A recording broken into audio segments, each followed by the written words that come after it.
ಕಡಬ ತಾಲೂಕು ಕಚೇರಿಯಲ್ಲಿ ಅಧಿಕಾರಿಗಳ ಅವ್ಯವಹಾರಗಳ ಸಮಗ್ರ ತನಿಖೆ ನಡೆಸುತ್ತೇನೆ. ನಾನು ಬಂದು ಕೇವಲ ಎಚ್ಚರಿಕೆ ಕೊಟ್ಟು ಇಲ್ಲಿ ಬಿಡುವುದಿಲ್ಲ. ತಪ್ಪಿತಸ್ಥ ಅಧಿಕಾರಿಗಳ ವಿರುದ್ಧ ಸೂಕ್ತ ಕ್ರಮ ಕೈಗೊಳ್ಳುತ್ತೇನೆ ಎಂದು ದಕ್ಷಿಣ ಕನ್ನಡ ಜಿಲ್ಲಾಧಿಕಾರಿ ಡಾಕ್ಟರ್ ರಾಜೇಂದ್ರ ಕೆವಿ ಹೇಳಿದ್ದಾರೆ. ಅವರು ಮಾರ್ಚ್ 9ರಂದು ಕಡಬ ತಾಲೂಕು ಕಚೇರಿಗೆ ಭೇಟಿ ನೀಡಿ ಅಧಿಕಾರಿ ಹಾಗೂ ಸಿಬ್ಬಂದಿಗಳನ್ನು ವಿಚಾರಣೆ ನಡೆಸಿದರು. ಬಳಿಕ ಮಾಧ್ಯಮದವರೊಂದಿಗೆ ಮಾತನಾಡಿ ಕಡಬ ಕಂದಾಯ ಇಲಾಖೆಯಲ್ಲಿ ಅಕ್ರಮ ಸಕ್ರಮ ಹಾಗೂ ಪ್ಲಾಟಿಂಗ್ಗೆ ಮಧ್ಯವರ್ತಿಗಳು ಅಧಿಕಾರಿಗಳೊಂದಿಗೆ ಶಾಮೀಲಾಗಿರುವ ವಿಚಾರಕ್ಕೆ ಸಂಬಂಧಿಸಿ ನಾನು ಸಮಗ್ರ ತನಿಖೆ ನಡೆಸ್ತೇನೆ. ನಾನು ಕೇವಲ ಎಚ್ಚರಿಕೆ ಕೊಟ್ಟು ಹೋಗೋದಿಲ್ಲ, ಎಲ್ಲವನ್ನ ತನಿಖೆ ಮಾಡ್ತೇನೆ. ಅಧಿಕಾರಿಗಳನ್ನು ಹಾಗೂ ಅದರಲ್ಲಿ ಶಾಮೀಲಾಗಿರುವವರನ್ನ ಸೂಕ್ತವಾದ ತನಿಖೆ ನಡೆಸಿ ಸೂಕ್ತ ಕ್ರಮ ಕೈಗೊಳ್ಳುತ್ತೇನೆ ಎಂದು ಹೇಳಿದರು. ಅಲ್ಲದೆ ಕಂದಾಯ ಇಲಾಖೆಯಲ್ಲಿರುವ ದಾಖಲೆಗಳನ್ನು ಅರ್ಜಿದಾರರು ತರದಿದ್ದರೂ ಅಧಿಕಾರಿಗಳೇ ಆ ದಾಖಲೆಗಳನ್ನು ಸಿದ್ಧಪಡಿಸಬೇಕು.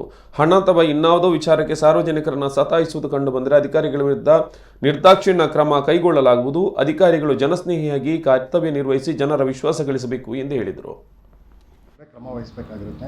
ಅವರಿಗೊಂದು ಫಾರ್ಮ್ಯಾಟನ್ನು ನಾನು ನಮ್ಮ ADC ಅವರಿಗೂ ಕೂಡ ನಾವು ಮಾತಾಡಿಕೊಂಡು ಒಂದು ಫಾರ್ಮ್ಯಾಟ್ ಕಡಬ ತಾಲೂಕು ಒಳಗಡೆ ಯಾವ ಅಕ್ರಮ ಸಕ್ರಮ ಫೈಲ್ ಆಗಿರ್ಬೋದು, ಪ್ಲಾಟಿಂಗಿಗೆ ಕೊಟ್ಟಿರೋದಾಗಿರ್ಬೋದು, RRT ಕರೆಕ್ಷನ್ಸ್ಗೆ ಇದರೊಳಗಡೆ ಆಗಿರ್ಬೋದು, ಎಲ್ಲ ಫೈಲ್ಸ್ಗಳು ಯಾವ್ಯಾವ ತಿಂಗಳುಗಳಿಂದ ಬಾಕಿ ಇದೆ ಅನ್ನುವಂಥದ್ದನ್ನು ನಾವು ಅದನ್ನು ಲಿಸ್ಟ್ ಮಾಡಿಕೊಂಡು ಯಾವ್ಯಾವ ಫೈಲ್ಸ್ಗಳನ್ನು ಕ್ಲಿಯರ್ ಮಾಡಿದ್ದಾರೆ, ಯಾವ್ಯಾವ ಫೈಲ್ಸ್ಗಳನ್ನು ಯಾವ ಕಾರಣಗಳಿಗೆ ಪೆಂಡಿಂಗ್ ಇಟ್ಕೊಂಡಿದ್ದಾರೆ ಅನ್ನೋದನ್ನು ನಾನೊಂದು ಸಮಗ್ರವಾಗಿ ತನಿಖೆ ಮಾಡೋದಕ್ಕೆ ಅದನ್ನು ಡಿಸೈಡ್ ಮಾಡಿದ್ದೀನಿ.